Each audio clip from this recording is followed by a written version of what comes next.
Padre Pio visite l'ancienne maison de Donald Trump, mais il subit une humiliation en tentant de lire la Bible.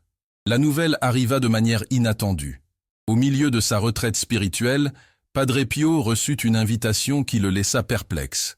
Un hommage spécial dans l'ancienne demeure de Donald Trump, organisé par ses filles.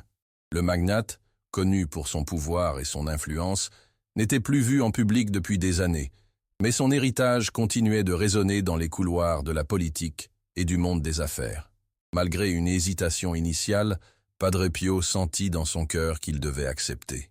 Il y avait quelque chose de plus dans cette invitation, quelque chose qu'il ne comprenait pas encore, mais que Dieu, dans son infinie sagesse, avait déjà voulu. À son arrivée dans la somptueuse résidence, tout était exactement comme on pouvait s'y attendre. Luxe, raffinement et une grandeur presque théâtrale. Les filles de Trump l'accueillirent avec respect, mais sans grand enthousiasme. L'événement réunissait des personnalités influentes, des chefs d'entreprise et des hommes politiques renommés. Tout semblait n'être qu'une simple célébration terrestre, centrée sur la trajectoire entrepreneuriale de Trump. Mais Padre Pio, sensible aux choses de l'esprit, percevait quelque chose au-delà de ce que les yeux humains pouvaient voir. Il y avait une absence palpable, un vide que toute cette opulence ne parvenait pas à combler. Pendant les premiers instants, le prêtre observa discrètement. Il échangea quelques mots avec des invités et remarqua que, parmi les rires et les toasts, régnait une certaine gêne. Beaucoup semblaient éviter d'évoquer les derniers moments de Trump, comme si quelque chose restait irrésolu dans son départ. Ses filles, bien qu'affichant un sourire aux convives, se jetaient des regards appréhensifs. Quelque chose dans cette maison les perturbait, mais personne n'osait en parler. C'est alors qu'une des filles s'approcha et, avec un sourire poli, le remercia de sa présence. « C'est un honneur de t'avoir ici, Padre Pio. Mon père respectait ton parcours, mais ce soir, nous voulons seulement célébrer la vie qu'il a menée. Pas de discours religieux, seulement de bons souvenirs. » Le prêtre hocha calmement la tête, tout en percevant dans ses mots une demande implicite. Elle ne voulait pas qu'il parle de Dieu. Il existait là une barrière invisible, une tentative d'écarter tout rappel spirituel du passé de Trump. Sans répondre directement, Padre Pio sut que sa mission ce soir allait bien au-delà de ce qui avait été prévu par les organisateurs. Dieu l'avait envoyé là pour une raison. Au fond de son âme, il sentait que cette maison attendait encore quelque chose, une vérité qui devait être révélée. Quelque chose était sur le point de se produire. Padre Pio traversa le vaste salon de la demeure avec sa sérénité habituelle. Les lustres dorés brillaient intensément, reflétant la lumière sur les invités, vêtus d'habits impeccables. Le champagne était servi dans des verres en cristal, et une douce musique instrumentale emplissait l'atmosphère. Pourtant, malgré toute cette grandeur, quelque chose clochait. Le prêtre percevait un poids dans l'air, un manque de paix qu'il ne pouvait ignorer. Il observa les filles de Trump de loin, toujours entourées de monde, mais on pouvait lire la gêne dans leurs regards. Quelque chose les troublait, quelque chose qu'elles ne pouvaient peut-être même expliquer elles-mêmes. Padre Pio avait toujours su reconnaître quand un cœur était agité. Il avait vu de nombreux hommes puissants tenter de combler le vide de leur âme avec la richesse et le statut, mais aucun n'avait échappé à la vérité spirituelle qui finit toujours par les rattraper. Lorsque l'une des filles s'approcha de nouveau pour réaffirmer l'intention de l'événement, elle fut plus directe. « Padre, nous respectons ton parcours, mais ce soir, il s'agit de l'héritage, des affaires, de l'impact global. Notre père n'a jamais mêlé la religion à ses entreprises. Nous voulons garder cette soirée comme une célébration. » Elle prononça ces mots d'un ton courtois mais ferme. Padre Pio esquissa un léger sourire et répondit d'un regard plein de compréhension. Il avait déjà entendu ce genre de propos de la part de bien des gens au fil des années. La conversation fut interrompue lorsqu'une vieille dame, assise discrètement sur l'un des canapés au fond de la salle, attira l'attention du prêtre. Elle était l'une des rares personnes présentes qui ne semblait pas impressionnée par toute cette ostentation. Son regard était profond, comme si elle portait en elle des souvenirs que personne ici ne souhaitait raviver. Croisant le regard de Padre Pio, elle fit un léger signe de la main. Le prêtre s'approcha et, en murmurant, lui dit « Tu le ressens aussi, n'est-ce pas ?» La vieille dame acquiesça. Le poids de l'atmosphère semblait s'alourdir. La demeure était un symbole de pouvoir, mais à cet instant, elle semblait être aussi le lieu de quelque chose d'irrésolu. Padre Pio savait que Dieu était sur le point d'agir et que cette nuit ne finirait pas comme l'attendaient les filles de Trump. Quelque chose devait être restauré. Quelque chose de plus grand que tout ce que quiconque dans cette salle pouvait comprendre. Padre Pio resta aux côtés de la vieille dame pendant quelques instants, sentant grandir en lui une inquiétude diffuse. Il y avait quelque chose dans cette maison qui n'était pas en paix. Il regarda autour de lui, voyant les filles de Trump interagir avec les invités, tentant de garder le contrôle de la soirée. L'événement était minutieusement orchestré pour exalter la grandeur du magnate, mais rien ne semblait authentique. C'était comme si tous ignoraient quelque chose qui criait dans le silence de l'âme. À un moment donné, sentant que c'était son devoir, Padre Pio saisit sa petite Bible et l'ouvrit doucement. Il n'avait pas l'intention de faire un discours ou d'interrompre la célébration. Il voulait seulement partager quelques mots d'espérance. Mais aussitôt qu'il le fit, l'atmosphère sembla changer. Le murmure discret de la salle s'apaisa et certaines personnes commencèrent à prêter attention. Avant qu'il ne puisse lire, l'une des filles de Trump s'approcha rapidement, forçant un sourire. « Padre, je pense que ce n'est pas le bon moment pour cela, » dit-elle presque en chuchotant. Padre Pio leva les yeux et croisa les siens. Il n'y avait ni colère ni dureté dans son expression, seulement une conviction sereine. « Ma fille, la foi n'a pas besoin de moments opportuns. Elle trouve toujours le moyen de se manifester quand elle est nécessaire, » répondit-il calmement. Mais les héritières de Trump n'étaient pas disposées à céder aussi facilement. Notre père était un homme d'affaires, Padre. Il a bâti un empire, inspiré des millions de personnes. Les gens veulent célébrer cela, pas écouter des sermons religieux. Le prêtre inspira profondément. Ce n'était pas la première fois qu'il faisait face à une résistance en parlant de Dieu, mais il savait que la foi ne pouvait être imposée. Elle devait être éveillée. Il referma la Bible calmement et la posa sur une table à proximité. « Je comprends, » dit-il, sans vouloir contredire. « Mais il y a des choses qu'aucun empire, même le plus grand, ne peut éviter. L'éternité ne se mesure pas en dollars ni en gratte-ciel. Au final, nous sommes tous confrontés à elle. » Ces paroles restèrent suspendues dans l'air, pénétrant le cœur de certains invités qui le regardaient désormais avec curiosité. Les filles de Trump échangèrent des regards, visiblement mal à l'aise. Elles ne s'attendaient pas à ce que quelqu'un vienne défier le ton de la soirée avec des mots aussi directs. Mais avant qu'elles ne puissent répondre, un vent inattendu parcourut la salle, faisant légèrement onduler les rideaux. Les invités ressentirent un frisson, et pendant un bref instant, le silence s'empara de la demeure. Quelque chose était sur le point de se produire, quelque chose que personne ici n'aurait pu prévoir. Le vent qui traversait le salon apporta avec lui un changement soudain dans l'atmosphère. Le tintement des couverts contre les assiettes cessa, et les murmures des invités furent remplacés par un silence chargé d'attente. C'était comme si tous, sans comprendre pourquoi, attendaient quelque chose. Padre Pio resta immobile, la Bible toujours posée sur la table. Il ne semblait pas surpris. Au contraire, son expression sereine indiquait qu'il s'y attendait depuis longtemps. C'est alors que la vieille dame, assise au fond de la salle, s'éclaircit la voix et attira l'attention de tous.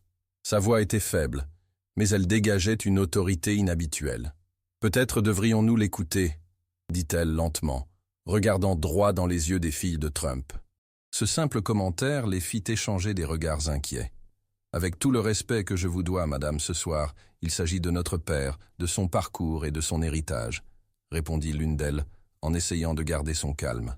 La vieille dame sourit doucement, comme si elle avait anticipé cette réponse. « Et vous pensez que la foi ne faisait pas partie de son parcours ?» Ces mots restèrent suspendus dans l'air, comme une vérité dérangeante. Certains dans la salle commencèrent à murmurer, et le malaise grandit. Le vent, qui auparavant ne faisait qu'effleurer les rideaux, s'intensifia, faisant vaciller dangereusement l'une des bougies sur la table. L'une des filles de Trump rit nerveusement et croisa les bras. « C'est juste un problème de ventilation, » dit-elle, tentant de dissiper l'atmosphère étrange. Mais quelque chose était différent. La brise apportait avec elle un arôme subtil, comme un mélange de fleurs et de bois anciens, un parfum réconfortant et familier pour certains, mais inexplicable pour tous. Plusieurs invités se regardèrent, sentant un frisson parcourir leur dos. Padre Pio observait tout en silence, mais ses yeux brillaient d'un mélange de compréhension et de révérence. Il savait que la présence divine se manifeste de manière subtile avant de se révéler pleinement. Le moment fut interrompu par un claquement sec. Tous tournèrent la tête vers l'étagère, près de la cheminée, où un cadre photo venait de tomber tout seul sur le sol en marbre. Le bruit résonna dans le salon, faisant retenir leur souffle à tous les présents, lorsque l'une des filles se pencha pour le ramasser, son visage pâli. Sur la photographie, Donald Trump tenait quelque chose que personne ne s'attendait à voir, une Bible ouverte, avec une expression sérieuse et contemplative. Le silence qui s'installa dans la demeure fut absolu. Quelque chose, ou quelqu'un, tentait de dire quelque chose. Tout le salon sembla se figer dans le temps. L'image de Trump tenant la Bible était une vision que nul des invités ne s'attendait à voir. Les filles restèrent paralysées, leurs visages trahissant confusion et une certaine peur. Elles échangèrent des regards rapides, comme si elles cherchaient une explication logique, mais il n'y en avait aucune. Le vent continua de souffler doucement, apportant avec lui ce mystérieux parfum floral que personne ne parvenait à identifier. Padre Pio resta en silence, les mains jointes en prière, attendant. Il savait que ce n'était là que le début de quelque chose de plus grand. L'une des filles de Trump força un rire, tentant de briser la tension. « Ce n'est qu'une étrange coïncidence, rien de plus », dit-elle en reposant la photo sur l'étagère. « Notre père a toujours été un homme pratique. Il pouvait avoir du respect pour la religion, mais cela n'a jamais été essentiel pour lui. Son ton semblait convaincant, mais ses yeux trahissaient des doutes. Finalement, Padre Pio prit la parole d'une voix douce mais ferme. Les gens cachent leur foi de différentes manières, mais elle ne disparaît jamais. Au moment opportun, Dieu nous rappelle toujours d'où nous venons. » Ces paroles firent hocher la tête à certains invités qui le regardaient désormais avec curiosité. Et alors, cela se produisit. Au fond du salon, un son grave et familier résonna parmi les convives. « Laissez-le parler. » La voix était inconfondable. Tous se figèrent. Le sang se retira des visages des filles de Trump. L'un des gardes jeta un coup d'œil rapide autour de lui, cherchant l'origine de ce son, mais personne n'aurait pu prononcer ces mots. Patricia, la plus sceptique des sœurs, sentit son cœur s'emballer. « Est-ce un tour ?» murmura-t-elle à l'une de ses sœurs, la voix tremblante d'angoisse. Le salon entier resta sous le choc. Certains invités reculèrent lentement, craignant que quelque chose de surnaturel ne se produise. D'autres restèrent simplement paralysés, les yeux écarquillés d'incrédulité. Mais Padre Pio, lui, demeura imperturbable. Il regarda les filles de Trump et dit calmement « Vous avez entendu, n'est-ce pas ?»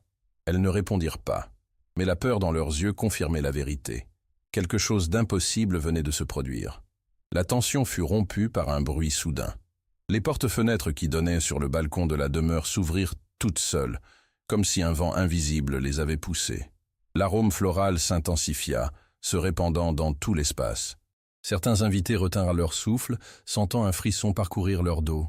Padre Pio se leva lentement et saisit sa Bible. Il l'ouvrit à une page précise et d'une voix sereine lut « Voici, je me tiens à la porte et je frappe. Si quelqu'un entend ma voix et ouvre la porte, j'entrerai chez lui et je souperai avec lui. » Apocalypse 3:20. Tout le salon demeura dans un silence absolu. Le verset était clair. Quelqu'un était là, et il appelait. Les paroles de Padre Pio restèrent suspendues dans l'air comme un écho profond, résonnant dans le cœur des présents. La demeure, autrefois emplie de conversations vaines et de rires forcés, était maintenant enveloppée d'un silence sacré. Les filles de Trump restaient immobiles, incapables de digérer ce qui venait de se passer. Le vent qui soufflait par les portes ouvertes était léger, mais il portait avec lui quelque chose d'inexplicable, un appel auquel on ne pouvait se soustraire. Finalement, Patricia, la plus sceptique des sœurs, brisa le silence. « Cela ne peut pas être réel », murmura-t-elle, la voix tremblante. Elle regarda ses sœurs à la recherche de soutien, mais ne vit que des expressions effrayées et perplexes. C'est alors que la vieille dame, qui était restée discrète toute la soirée, se leva difficilement et s'approcha de Padre Pio. Ses yeux brillaient d'une certitude que personne d'autre ne semblait posséder. « Vous étiez trop jeune pour vous souvenir, » dit-elle d'une voix chargée d'émotion. « Mais j'ai été aux côtés de votre père pendant des années. Il n'avait pas besoin de le dire à haute voix, mais il portait toujours sa foi. Il lisait la Bible en silence, priait quand personne ne regardait. Il savait qu'au final, tout ce que nous construisons ici ne signifie rien si nous oublions l'éternité. Ces paroles frappèrent les sœurs comme un coup inattendu. Elles échangèrent des regards, et le doute commença à se transformer en quelque chose de plus profond. Patricia prit une profonde inspiration, encore réticente. S'il croyait, pourquoi ne nous en a-t-il jamais parlé? Sa voix ressemblait plus à une supplique qu'à une question. La vieille dame sourit tristement. Parce que parfois, les gens protègent ce qui leur est le plus sacré. Mais maintenant, il veut que vous le sachiez. C'est alors qu'une des sœurs, qui jusque-là était restée silencieuse, pointa du doigt la photographie tombée. « Je n'avais jamais vu cette photo auparavant », murmura-t-elle. Le temps sembla ralentir, alors que tous regardèrent de nouveau l'image de Trump tenant la Bible. C'était comme si, pendant des années, ils avaient ignoré une partie essentielle de l'histoire de leur père.